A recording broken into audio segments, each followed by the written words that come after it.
We're talking Newcastle. Newcastle fans want to have their say on national radio. Andy's first up. Hello, Andy. Good evening. Hello. How are you? I'm not too bad. Yourself? I'm good. I'm good. Thank you for asking. I'm good. What would you like to say? I'm actually enjoying it more than Adrian Durham. Oh, well, that's very kind of you to say. But we love Adrian Durham, and he's doing a sterling job, of course, from 7. I love him. That's how I originally got into talkSPORT, Durham and Goffey, but it's been a bit more fun with you on the line. Oh, how nice is that, Andy? Well, listen, you make it even more fun. Off you go. Mate, I don't even know where to start. I listen, obviously, to Simon Jordan in the morning and Jim White, and I just cannot understand the statement Steve Bruce has come out saying he'll never walk away. What's it going to take for him to walk away? At the minute, that statement, he's putting his pride before our club. What's it going to take? 10 games, 15 games, 30 games. It's just unbelievable. The last time I seen Newcastle fight, even when we had Padre, we had Joey Barton and Kevin Nolan. They were all over the pitch fighting for the ball. At the minute, we haven't got anything like that. The only bit of flair we've got is Alex and Maximum. Andy, the only thing I'd say in terms of that is if you look at the Alan Pardew side, it was a lot better than the side that they've got now. 100%, yeah, 100%. But as the cliche says, I don't want a team that wins. I want a team that tries. And at the minute, it's not happening under Bruce. For some reason, something's happened in the background. Whether it's the dressing room, I don't know. I know we haven't got much of a budget. But he's lost the fans. In his recent statements, he's reminding me of Jose Mourinho. He's lost the media now. He's arguing with the media. He looks run down. He looks like he's had enough.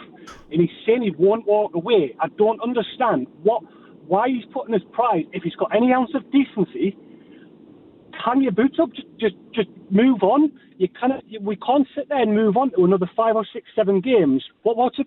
I think personally it's going to be 9 to 13 games before he gets the sack. At the minute, he's putting his pride before us fans. And Andy, let me ask you a question. What exactly is it that frustrates Newcastle fans with Steve Bruce? Is it the style of play? Is it the football that they play? Is it the lack of investment? I mean, because you look at the squad that you've got now, you wouldn't say that it's like a stellar squad in terms of you should be competing for top half of the table, but what is it about Steve Bruce management that obviously sends Newcastle fans crazy? To be honest, a lot of fans were against him when he come in. I thought, right, we'll give him a chance. Look at David Moyes, for example. His career was nearly over and he's went and turned it round. So I've sat back and I thought, right, we'll give it a chance. We'll see how it goes. We know the takeover's not happening. I've got used to that for 10 years. And if I hear news of takeover, I brush it under the carpet. I know where we are as a team. We're a mid-table team, bottom half team at least.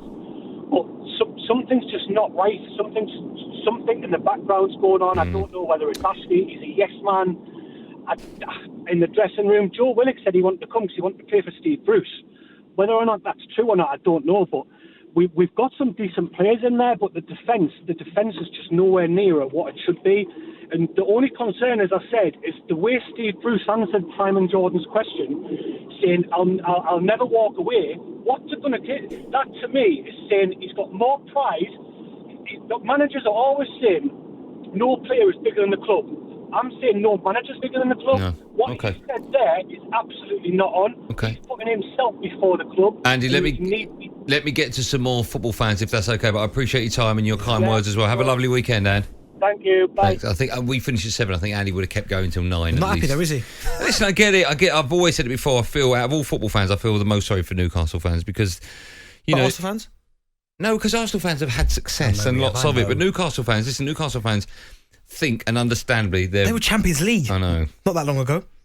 And they're desperate. Shearer, Dyer, who else was in that squad? Laurent Robert. Yeah. Listen, I know. I just think they're the type of club that very own Darren Ambrose. Have to put that in there. Huh?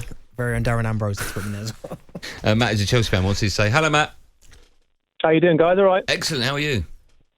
I'm all right. I just feel a little bit on Steve Bruce's side, and I feel he's been unfairly treated. Personally, I mean, I don't normally ring into the show because I love listening rather than speaking online. But I think really that Newcastle fans need to wake up a bit. They're not the team they were back then. You think about Ginola, you think about Shearer, you think about. No, but they're not being backed. They're not being backed, the managers, are they? No. But the manager is a grafter. You go back to his days at United. He was always a leader from the back. And it's for pride not walking away from it. It's passion and pride, in my view. And I think I think he just needs to prove the doubters wrong that he can do what he can do to his best with the minimal budget that he has. But Matt, you think about it. You say that to prove the fans wrong, and I'm sure Steve Bruce wants to do that. But how long do you give him? Mm-hmm. That is the only question. But I mean, there's quite a few teams. I mean, Bielsa's meant to be the magician, but what these aren't starting too well. You know, Barnsley are. You know, it's not Barnsley. So Burnley aren't doing too well. Barnsley, I thought what? Yeah, I mean Burnley, but everyone's got to give someone time. But I mean, like you rightly say, how long is enough? And I think he needs at least 10 games at least to prove it. I mean, Arsenal are shambles at the minute anyway. But why? You just have to get Matt. You just have to get that bit in. Good work, Matt. Yeah, you had to get that bit in. How much of on a scale of 1 to 10? How much of a shambles are they? About 12. Yeah, okay. Let's focus on the two at the moment. But I mean, yeah, you know, we are in a better place. Lampard, you know, did his job, and he brought Mason Mount to the forefront of everyone's view. You know, that's his legacy as well as his playing career. But Newcastle just need to wake up and just think they're not what they were. They are where they are, and they've probably got the best person at this moment in time. I think. Thanks for your call, Matt. I think you've been slightly harsh. Honestly, you get Newcastle fans ringing up, honestly, infuriated. Just because the owner doesn't really care about the club. I've said it a million times before, and there's nothing you can do. Has he not said something about he'll give back the money that the club makes? Or something like that. Say that again. He'll give back the money. He'll give the manager the money that the club makes in terms of reinvest it. Reinvest it, yeah. In terms of he's not going to put his hand in his pocket anymore and go, yeah, it's an extra 50 million. They need someone with that extra 50, 100, 150 million at least.